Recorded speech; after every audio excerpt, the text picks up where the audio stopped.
Hello दोस्तों, आपको एक बार फिर से हमारे चैनल में स्वागत है। दोस्तों, आप लोग को जिस चीज़ का इंतज़ार था वो चीज़ मैं लेकर के आ गया हूँ।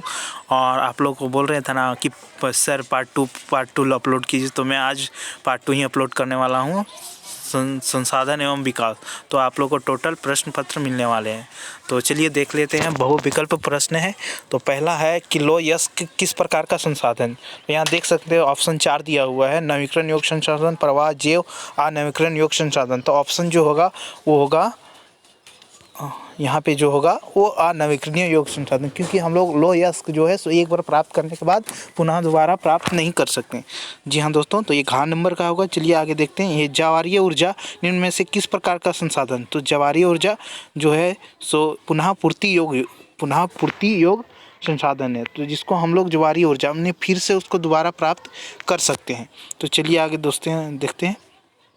यहाँ पे देख सकते हैं पंजाब में भूमि निम्नीकरण का निम्न में से मुख्य कारण क्या है। तो पंजाब में भूमि निम्नीकरण का निम्न में से मुख्य कारण क्या है। तो इसका मुख्य कारण है अधिक सिंचाई। ऑप्शन देख सकते हैं, घन खेती, वनोन्मूलन, अति पशुचारण। तो यहाँ जो होगा वो अधिक सिंचाई। और यहाँ पे देख सकते हैं दोस्तों कि निम्नलिखित में से किस प्रांत में सीढ़ीदार सौंपनी खेती की जाती है। निम्नलिखित में से किस प्रांत में सीढ़ीदार सौंपनी खेती। तो यहाँ ऑप्शन है पंजाब, हरियाणा, उत्तर प्रदेश, उत्तराखंड। उत्तर प्रदेश के मैदान है, सॉरी। तो यहाँ पे जो ऑप्शन आंसर होगा वो उत्तराखंड होगा। तो चलिए आगे।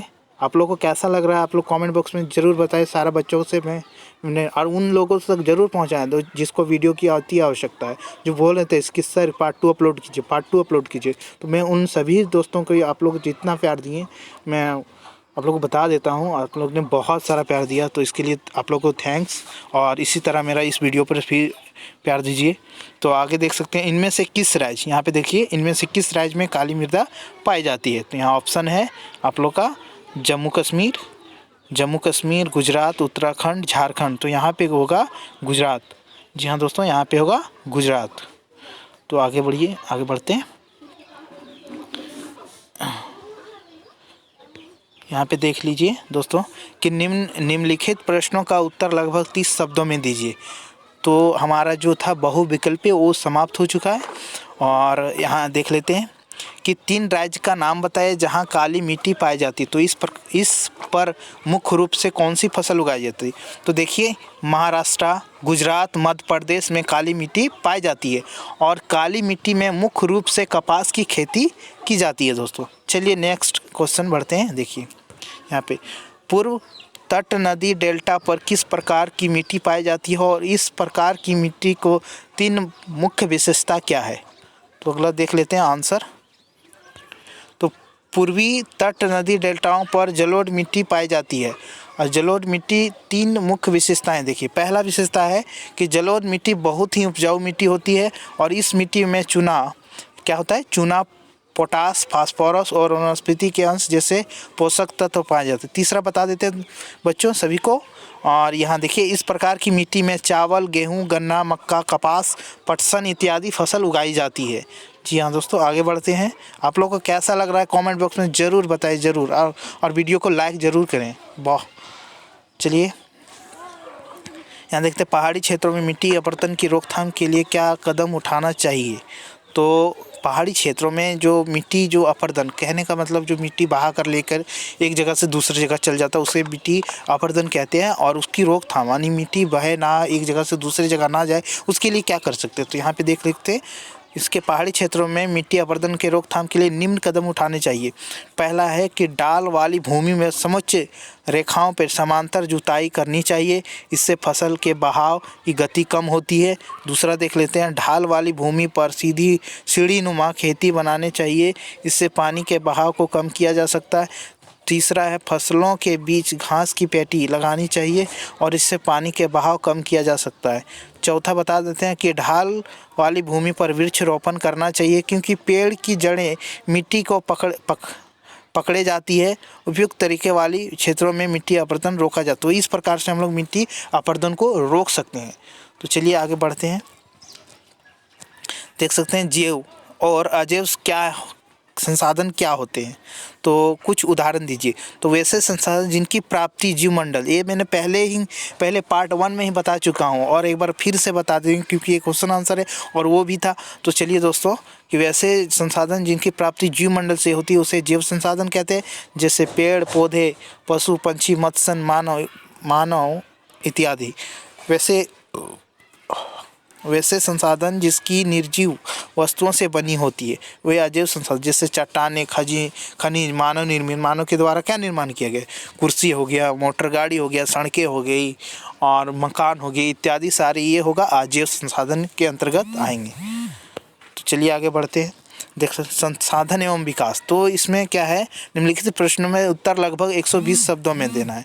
जी हाँ दोस्तों, पहला क्वेश्चन आप लोग देख सकते हैं कि भारत में भूमि उपयोग प्रारूप का वर्णन करें और वर्ष 1961 से 61 के अंतर्गत, यहाँ कुछ गड़बड़ हुआ क्वेश्चन में, के अंतर्गत क्षेत्र में महत्वपूर्ण वृद्धि नहीं हुई, इसका क्या कारण है। तो यहाँ पे देख सकते हैं भारत में मुख्यतः 5 प्रकार का भू उपयोग किया जाता है। ये प्रारूप वर्ष 2014-15 से संबंधित है। ठीक है, चलिए आगे देखते हैं। पहला यहाँ पे आंसर देखते हैं। 1 कि कुल भूमि धरातल का लगभग 23.3% भूभाग वन कृषि झाड़ियों से ढका है। और दूसरा देखिए, कृषि के लिए भूमि अनुपलब्ध, इसके अंतर्गत बंजर तथा कृषि योग्य भूमि 5.5% एवं गैर कृषि परियोजना लगाई गई भूमि 8.7% सम्मिलित है, जो कुल भूमि का 14.2% है। तीसरा यहाँ देखिए कि प्रति भूमि के अतिरिक्त अन्य कृषि आयोग, यहाँ पे देख लीजिए, इसके अंतर्गत अस्थायी चारागाह तथा अन्य गोचर भूमि 3.3%, विविध वृक्ष फसलों तथा उन उपवनों के अधीन भूमि 1% तथा कृषि योग बंजर भूमि 4% सम्मिलित है, जो कुल भूभाग 8.3% है। प्रति भूमि यहाँ देख लेते हैं, इसके अंतर्गत वर्तमान में प्रति भूमि 4.9%, वर्तमान प्रति भूमि के अंतर्गत अन्य प्रति भूमि 3.6% सम्मिलित है, जो कुल भूभाग का 8.5% है। आगे देख लेते हैं दोस्तों, यहाँ पे देख लीजिए कि शुद्ध निवल बोया गया क्षेत्र, तो इसके अंतर्गत 45.5 उपभूभाग सम्मिलित है। वर्ष 1960-61 में वन 18.5 भूभाग पर वन था, वहीं वर्तमान आंकड़ों के अनुसार भारत में 23.3% भूभाग पर वन है। वर्ष 1960-61 से अब तक के बहुत कम वृद्धि पर्यावरण संतुलन के लिए 33% भूभाग पर वन होना चाहिए था। इतने दिनों में वन क्षेत्र में महत्वपूर्ण वृद्धि नहीं हुई। इसके निम्न कारण हैं। देखिए, बढ़ती हुई जनसंख्या और इसका घरेलू उपयोग के लिए वनों का काटना, मैंने जनसंख्या बढ़ रहा है, इससे क्या हो रहा है कि वनों को काटा जा रहा है। आगे देखिए कि ग्रामीण क्षेत्रों में ईंधन की आपूर्ति हेतु पेड़ों को काटना, कि हमारे ग्रामीण जहाँ गांव इलाके हैं वहाँ पे क्या होता है कि ईंधन मतलब खाना बनाने के लिए, तो वहाँ गैस उसकी सुविधा नहीं होती, तो लकड़ियों को काट करके ही गैस खाना बनाया जाता है। तीसरा देख सकते हैं कि वनों को साफ कर कृषि भूमि में बदल जाना, कि वनों को साफ कर कृषि करने के लिए यानी खेती करने के लिए वह भूमि को बना लिए जाते हैं सभी ग्रामीण के लोग। विभिन्न प्रकार के उद्योग के लिए कच्चा माल हेतु पेड़ों की कटाई, जैसे मान लीजिए कच्चा माल हो गया, पेपर हो गया और किताबें हो गई, तो इन सभी चीज़ों की आवश्यकता और लकड़ी का जो जितने भी सारा फर्नीचर जो बनता है वो उसके लिए जो माल तैयार होता है उसको लेके जाना। और लास्ट यहाँ देख लीजिए, विभिन्न प्रकार के परियोजनाओं के कारण वनों का ह्रास होना। चलिए आगे देखते हैं दोस्तों कि प्रौद्योगिकी और आर्थिक विकास के कारण संसाधनों का अधिक उपयोग कैसे हुआ है। तो यहाँ देख सकते हैं, आगे बढ़ते हैं। देखिए, संसाधन का उपभोग सांस्कृतिक विरासत जैसे मनुष्य के ज्ञान, कौशल, प्रौद्योगिकी यानी टेक्नोलॉजी आदि पर निर्भर करता है। प्रौद्योगिकी विकास के कारण आर्थिक विकास संभव हुआ है, जिससे संसाधन का उपभोग बढ़ा है। यदि कोई क्षेत्र संसाधन में धनी है लेकिन वहाँ टेक्नोलॉजी का विकास नहीं हुआ है, तो इन उपलब्ध संसाधनों का उपभोग संभव नहीं है और टेक्नोलॉजी और आर्थिक विकास के कारण ही विभिन्न प्रकार की खनिज पदार्थ को भूगर्भ से निकालकर संभव हो पाया है।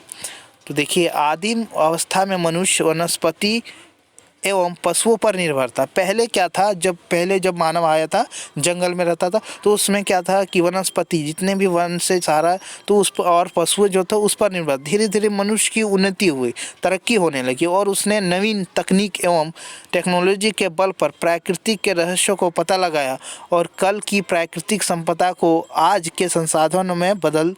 मनुष्य के द्वारा संसाधन का प्रयोग उसके प्रौद्योगिकी अन्य टेक्नोलॉजी के स्तर पर निर्भर करता है। कोयले तथा पेट्रोलियम का उपयोग आर्थिक स्तर पर तब तक नहीं हो पाया जब तक भाप का इंजन और अंतर्देह इंजन का आविष्कार नहीं हो पाया। चलिए दोस्तों, आगे बढ़ते हैं। तो अतः प्रौद्योगिकी और आर्थिक विकास के कारण संसाधन का अधिक उपभोग हुआ है।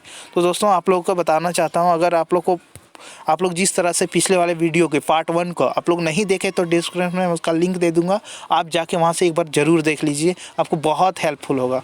और दोस्तों, वीडियो उन सभी छात्रों तक जरूर शेयर करें जिसको यार ज़रूरत है, जो गरीब है, और मैं चाहता हूं कि उन सभी तक आप लोग पहुंचा दें जो इसकी सख्त ज़रूरत है। तो दोस्तों, आप लोग को वीडियो कैसा लगा और नहीं लगा तो वीडियो कमेंट पे आप वीडियो सेक्शन में ज़रूर बताएं, और अगला मैं आप लोग को लाने वाला बहुत जल्द। तो आप लोग इसी तरह प्यार बनाए रखिए। धन्यवाद। जय हिंद, वंदे मातरम।